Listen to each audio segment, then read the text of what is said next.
Et salut à tous les amis, j'espère que vous allez bien. Aujourd'hui, on va se retrouver pour une toute nouvelle vidéo. Donc, ça va être donc, du coup la suite de la vidéo précédente, donc l'épisode numéro 4 de la série donc, de reproduction.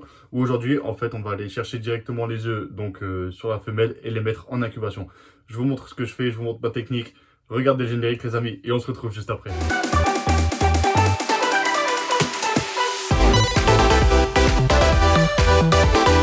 Donc, comme je vous disais, donc juste avant le générique, donc aujourd'hui on va aller récupérer les œufs donc sur une femelle qui vient de pondre. Donc, ce qui va être important de faire, les amis, c'est surtout de prendre enfin, des protections entre guillemets si vraiment votre femelle est très sur la défensive.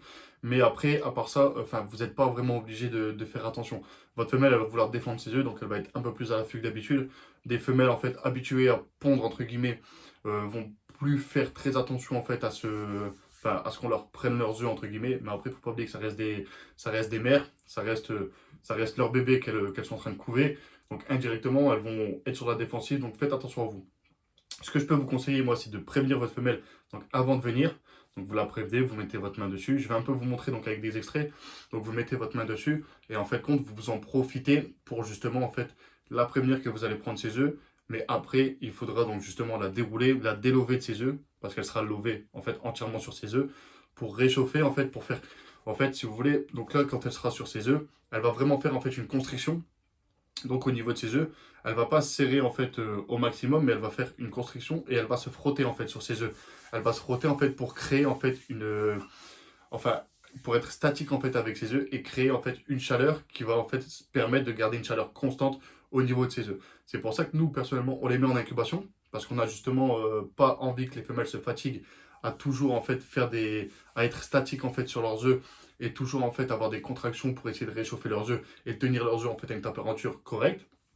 Donc c'est pour ça que la mise en incubation peut être aussi importante pour une femelle pour éviter de trop la fatiguer.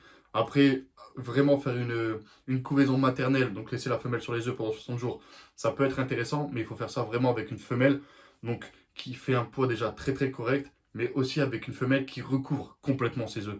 Donc qui laisse pas en fait un œuf, qui laisse pas un œuf en fait entre guillemets à l'air, qui vraiment en fait arrive à recouvrir ses œufs, ça c'est très important. Donc ce qui va être très important, donc dès que vous aurez délové votre femelle, ce qui va être très important c'est de l'isoler.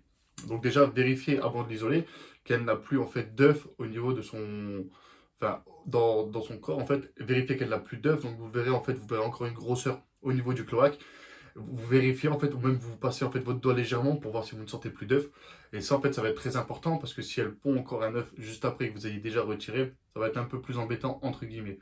Donc dès que vous avez vérifié tout ça, vous l'isolez, donc vous la mettez dans un bac à côté, le temps de vous occuper des œufs. Et là du coup vous allez récupérer les œufs. Donc je vous mets quelques extraits en même temps, comme ça vous permettra de vous voir et de pas de me voir en train de parler, ce sera plus intéressant pour vous.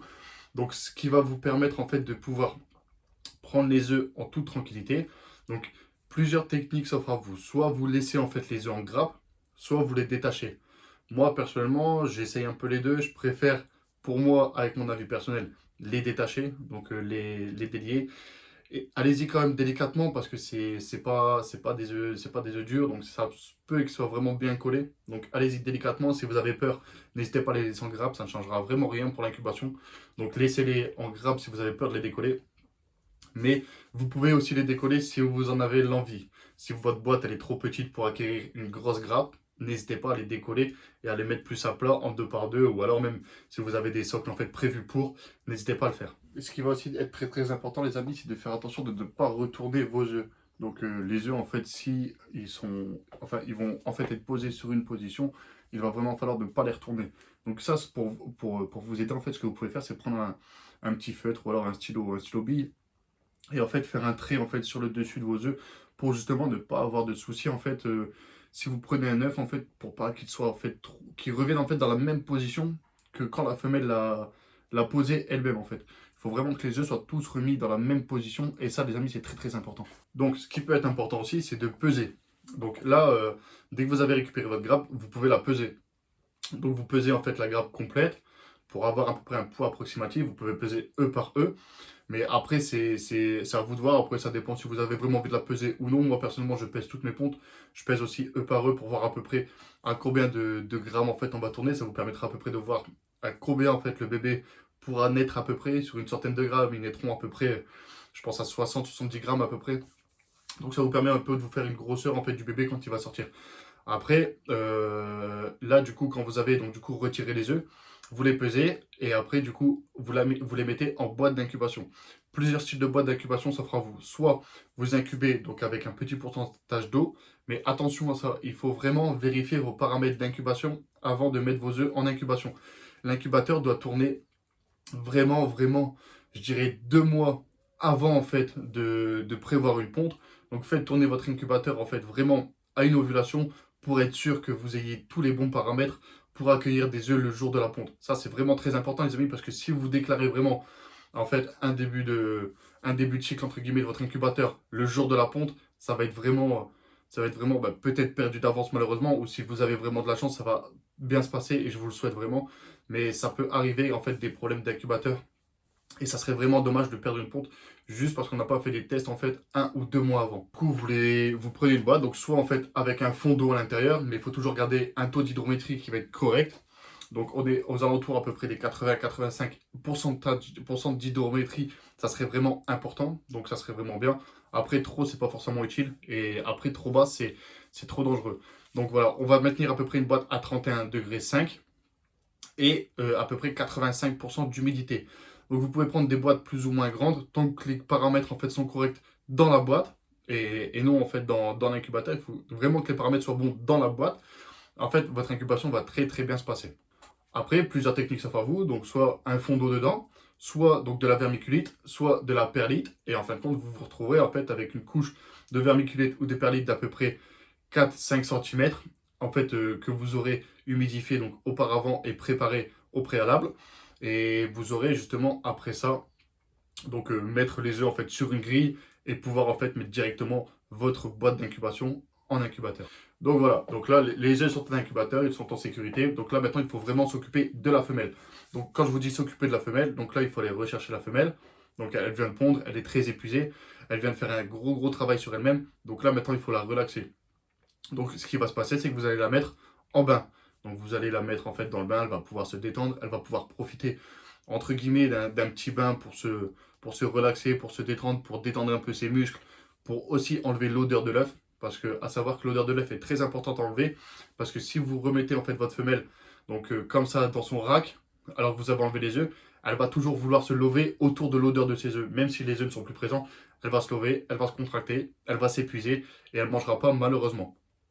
Donc, vous faites prendre un bain à votre femelle, donc une dizaine de minutes à peu près à 32 degrés, c'est vraiment bien. Donc ça lui permettra déjà de se détendre et d'enlever l'odeur de ses œufs.